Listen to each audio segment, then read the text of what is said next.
I'm here with Pat Neth, who's the author of Al, the Mysterious Albatross. We're here at the Little Green Bean. It's a roastery that her son and you helped start in Point Arena. Take it away. I grew up in the Bay Area in Oakland, but my family came up here in the early 1950s. We bought an old farmhouse. My son Tom, who is the roaster here at Little Green Bean, left his teaching job in San Diego and followed us up here to become a teacher up here, which he did. He was a homeschool teacher for many years. He had been a lifeguard when he was growing up, so he ended up being a lifeguard for years. But he was always been a surfer. And one of the things that Al, and the reason that Al became so well known here, is he came every year and he was so friendly. He would come right up to the surfers, right in their face. And Tom one time got a picture, or a friend got a picture of Tom out surfing, which is in the book where it shows Tom with Al, the albatross. And if you know anything about albatross, they look like a big, huge seagull, but their wingspan is almost like a Volkswagen bus. It spreads way out. So when these guys come landing in, they look huge. And so it's very kind of, if you're surfing out there and you see this bird coming in on you, it's like, whoa. But he was very friendly. Sometimes he could get a little aggressive, but not really so. But anyway, I had been living here, 10, 15 years. And we would always come, when Al was here, it was a big thing. ICO would have it on the front page. Al, the albatross is back. And we would come up and we'd just spend time watching Al come in and out and doing his thing. And I thought, we need to tell this story. This is really unusual. And the reason it was unusual, it was one albatross. Albatross mate for life, and they are in pairs. They always travel in pairs. So to have this one albatross come year after year after year to the same place, right about November, December, and he would stay until March or April, and then he'd leave again. It was like, this is really unusual. So I thought, you know what, I'm going to write about this. I had been a teacher for years, and doing a children's book seemed like a really good way to tell Al's story. I'm also an artist, but not the kind of artist that would illustrate a book. So being an artist up here, I had a good friend, Bruce Jones, who lives in Wallala, who does gorgeous watercolors. And so I went to him and said, Bruce, would you go in with me on this? I want to write a children's book and I want you to illustrate it. And he did, and his illustrations are incredible, as you'll see in the book. Shortly after the book came out, I think it was maybe only 2 or 3 years, Al no longer came back. And it's been maybe 6 or 7 years now.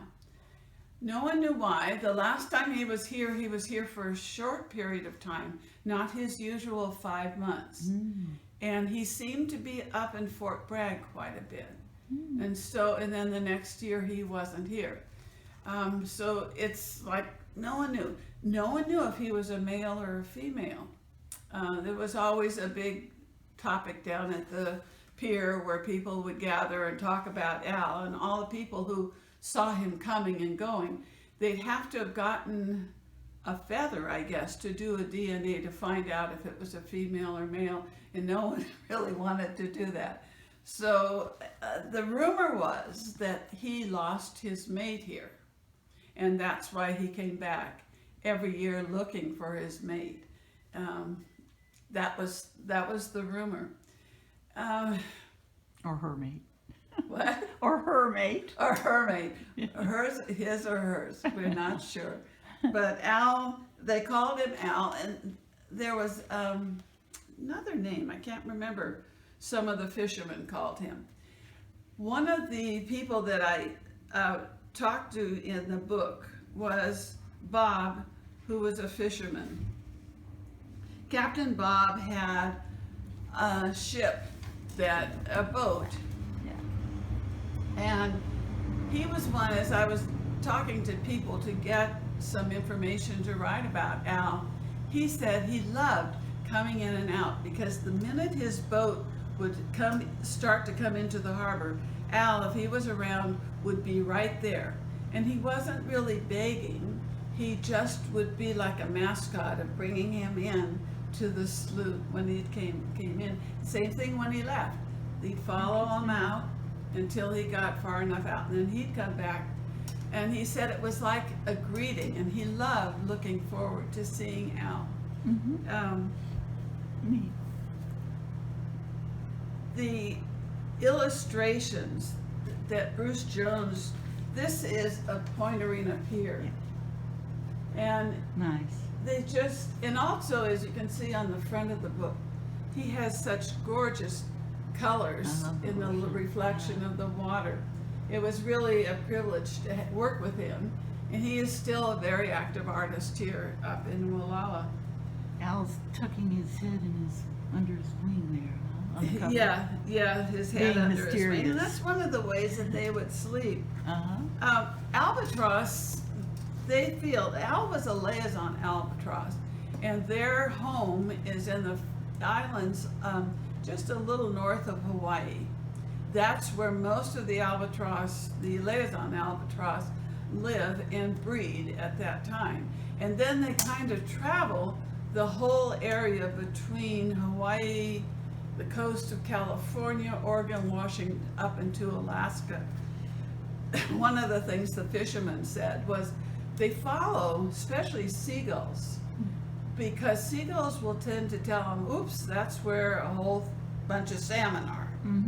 But if they ever tried to follow an albatross, they were in trouble, because albatross will go 400 or 500 miles, big wingspans. So that was not a good bird to follow.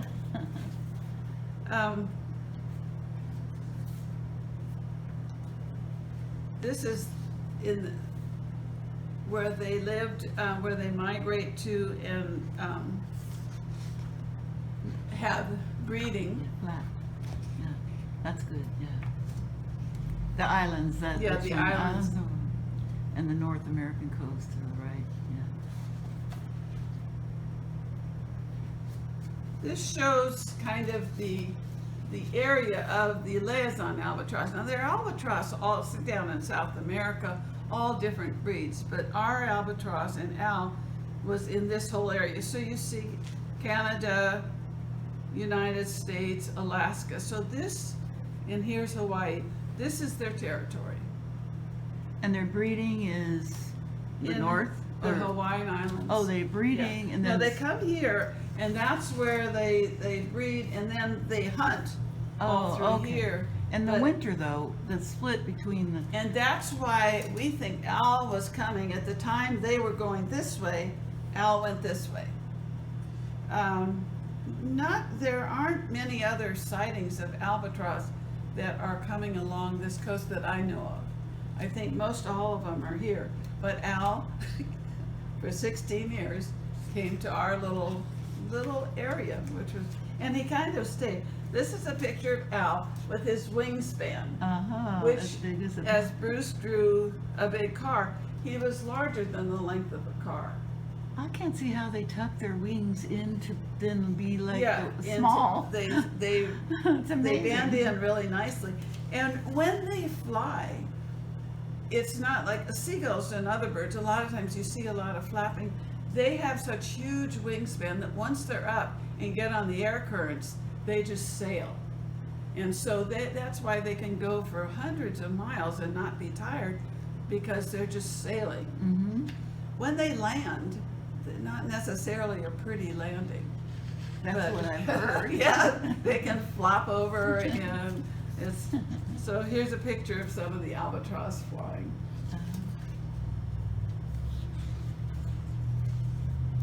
This is a picture of Al next to a surfer that Bruce drew. And he'd be that close to a surfer. Sometimes the surfers have even said that he would kind of peck, not, I don't think in a mean way, Right. but just kind of like, hello, I'm here. Yeah. But they liked Al a lot, so. And I think some of them may have taken treats out with them. They could have. Yeah. And I never heard of that. Yeah. And Tom never said Yeah, that. for sure. But Yeah. who knows? You know, I don't know that I would try to feed him. But Yeah. this is the picture of Captain Bob's ship, the Fallon. He misses Al a lot. Yeah. I saw him. You know, Yeah. it was about 2010 or 11. Yeah. Yeah, I think I wrote the book in maybe 2010. Mm-hmm. He was bigger than a gull, for sure. Yeah. So it was interesting, and I still down at the pier, there is a plaque for Al the I'll take a Albatross. picture of that, yeah. And people, bird watchers knew of this, because this was really an unusual thing. It was not something that people saw. First of all, because he was alone, and secondly, because he would come to California, to this one place, year after year after year. So bird watchers would come, and so the people down at the pier, the businesses there, people would come in and talk to them, and at Cove Coffee and things, they'd come in and get to talk to the He was a rare fishermen. bird sighting. Mhm. He was a rare bird. Yeah, it was, and it's kind of really sad to talk about him because he doesn't Yes. come anymore. But Well, we think maybe So, he's we hope he's found found a mate, another and- mate somewhere, and now he's back doing, maybe back in Hawaii. So, Yes. so this is the picture of Al. Oh, that's nice too. This is sometime in April. It becomes apparent that Al has left for the year. And it was always kind of one of those sad things that you would see him, and then the next day he wouldn't be there. Because most every day he'd show up sometime during the day. Mm-hmm. And so it was like, oh, will he come back? And then it was such a joyous time I know. that all of a sudden someone would say, Al is back. And it would usually be in November. And it was really funny because the ICO would do a whole full page with a picture of Al going, Al is back. And it was really fun. So the book ends saying, in November, all eyes will again be searching the horizon. And hopefully one glorious day, someone will shout, Al is back. Very good.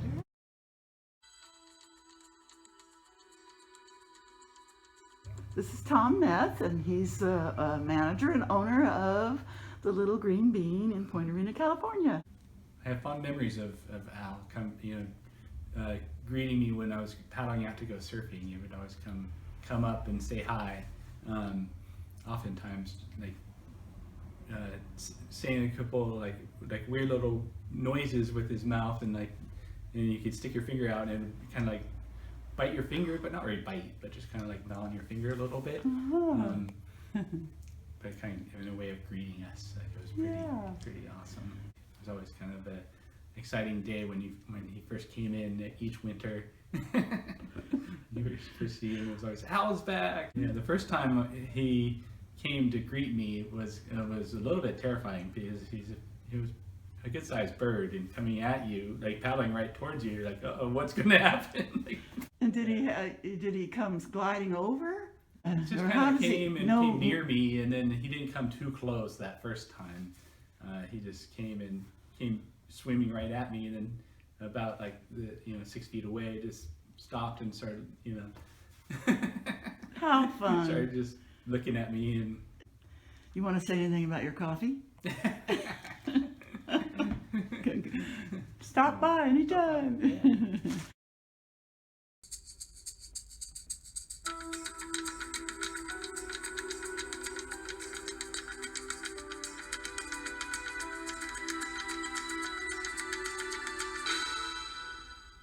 Hi, here we are in Point Arena. I'm Lester DaGradi. I'm Local resident fifth artist. generation Californian. How did you first meet Al? I paddled out to go surfing at Point Arena Cove, and I paddled out to the right, and I saw this speck about a quarter mile away, and it was flying right at me, about 3 feet off the water.